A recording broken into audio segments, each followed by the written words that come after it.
দর্শক, বেসরকারি শিক্ষা প্রতিষ্ঠানে যারা চাকরি করেন, অবসরের পর তাদের কেমন দুর্বিষহ জীবন আসে, শুধুমাত্র আমাদের রাষ্ট্রীয় অব্যবস্থাপনার জন্য আমরা তারই একটা ক্ষুদ্র নমুনা আপনাদের সামনে তুলে ধরব। আমার সামনে যিনি বসে আছেন, ইনি রানী শিমুল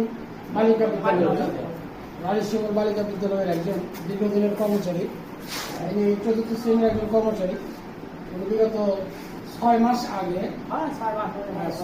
আগে উনি অবসরে গেছেন।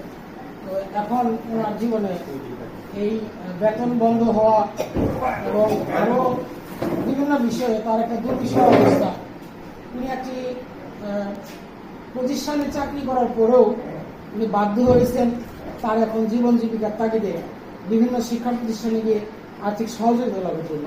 তো আমরা যারা ঊর্ধ্বতন কর্তৃপক্ষ আছেন তাদের কাছে বিনীতভাবে অনুরোধ জানাবো যে আমাদের যারা বেসরকারি শিক্ষা প্রতিষ্ঠানে চাকরি করে অবসরে চলে যান, তাদের জীবনের এই খারাপ পরিণতি আসার আগেই তাদের যে প্রাপ্য আছে প্রাপ্যটুকু বুঝিয়ে দিলে জীবনের এই শেষ প্রান্তে এসে হয়তো বা তাদেরকে আর এইভাবে ঘোরাফেরা করতে হবে।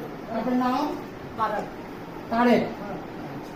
আপনি রানী শিমুল ইউনিয়ন বালিকা বিদ্যালয়ে চাকরি করছেন। এখন আপনার কি অবস্থা বর্তমানে? মানে আপনার শ্বাসকষ্ট? আপনি কি আপনার অবসরের টাকা পাওয়ার জন্য কোনো কাগজপাতি ফাইল টাইল সব ঠিক করছেন?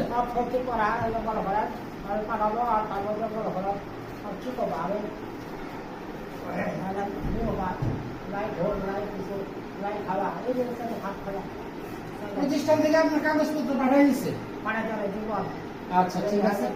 আপনি কি এর মধ্যে বলেন যে আমার কাজ বাজ সকলেই ধরে একটু তাড়াতাড়ি করে দেন, আমার খারাপ অবস্থা। এই যে এই মুখ তাকায় বলেন, ওই যে এই মুখ তাকায় বলেন, এই যে এই মুখ তাকায় বলেন।